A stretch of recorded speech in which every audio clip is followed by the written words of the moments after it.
گھر بنایا تو اب جو اللہ اجرت مانگ رہا ہے وہ عام رشتہ داروں کی نہیں، خاص رشتہ داروں کی. علی کی محبت دے دو. اچھا آپ یہ سمجھو کہ اجرت کیا ہوتی ہے. ہر شے کی ایک اجرت ہوتی ہے. مارکیٹ سے بازار سے کپڑا خریدو اجرت دینی پڑے گی، زمین خریدو اجرت دینی پڑے گی، اناج خریدو اجرت دینی پڑے گی. بہت سے ایسے ممالک ہیں جہاں پانی کے لیے بھی اجرت دینی پڑتی ہے. اچھا ہمارے یہاں بھی منرل واٹر لو اجرت دینی پڑے گی. ہر شے کی علاج کرواؤ اجرت دینی پڑے گی. کوئی بھی چیز اس دنیا میں فری میں نہیں ملتی. ہر شے کی ایک فری میں خطیب نہیں آتا، کوئی شاعر نہیں آتا. لوگ الزام لگا شبیر وارسی 1 لاکھ لیتا ہے. اچھا اس منحوس نے آج تک ثابت ہی نہیں کیا کہ کس نے 1 لاکھ دیا. میں نے تو کب کا چیلنج کیا کہ بھائی میں محرم میں 1 روپیہ نہیں لوں گا، بشرط ہے کہ ہندوستان کا 20 مولوی اعلان کرے کہ وہ بھی ساری مجلسیں فری میں پڑھے گا. قسم خدا کی گلوں میں ہڈیاں اٹک جائیں گی. کوئی شاعر نہیں جو فری میں آتا ہے، کوئی مولوی نہیں بڑا سے بڑا معمم ہو ٹوپی والا ہو، کوئی نہیں کہہ سکتا کہ فری میں ممبر پہ آتا ہے. ہر شے کی اجرت ہوتی ہے. جو مائک لگی ہے فری میں نہیں، حالانکہ بہت ہی بکواس ہے مگر اس کی بھی اجرت دینی ہوگی. جو ٹیبل فین لگا ہے بھی اس کی بھی اجرت دینی پڑے گی. یہ جو شامیانہ لگا ہے اس کی بھی اجرت دینی پڑے گی. تو ہر شے کی ایک اجرت ہے.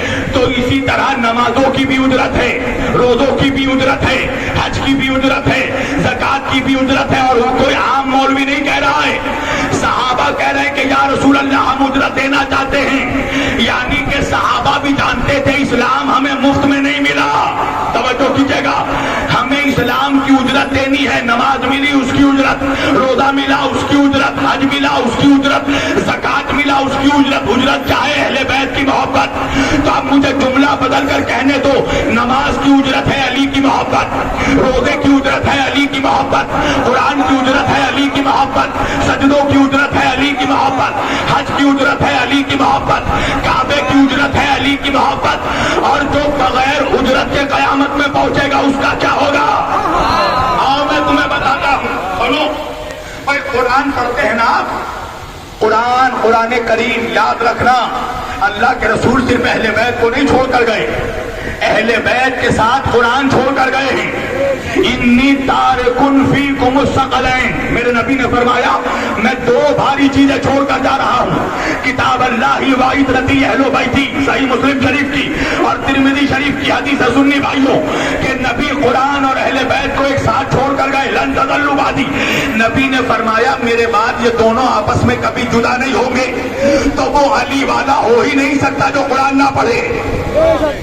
توجہ کرنا، جتنا علی سے محبت کرتے ہو تمہیں اتنا زیادہ قرآن کی تلاوت کرنی چاہیے.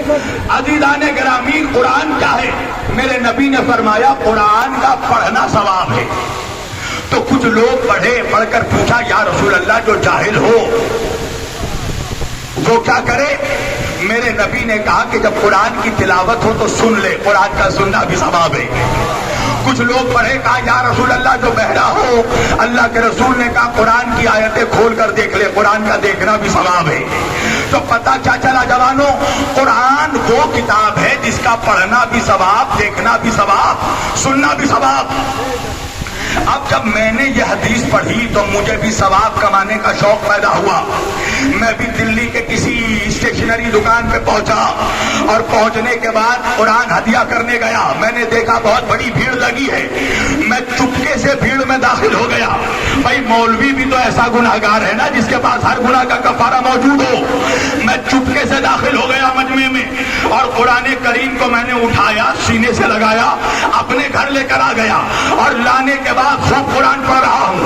گھر والوں سے پڑھوا کر سن رہا ہوں. قرآن کے تمام اور آخو آیتوں کو، سوروں کو کھول کھول کر دیکھ رہا ہوں.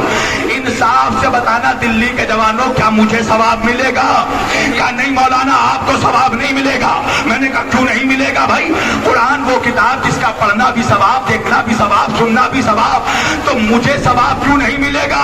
کہا مولانا وجہ یہ ہے کہ آپ نے قرآن کی اجرت ادا نہیں کی ہے. ہائے ہائے ہائے، آپ قرآن چرا کر لائے ہیں. اب جتنا پڑھو، سنو، دیکھو، ثواب نہیں ملے گا. اور قیامت کے دن جب آپ اٹھیں گے تو آپ کا شمار قاریوں میں نہیں چوروں میں ہوگا. تو جا کر مولوی کو بتا اجرت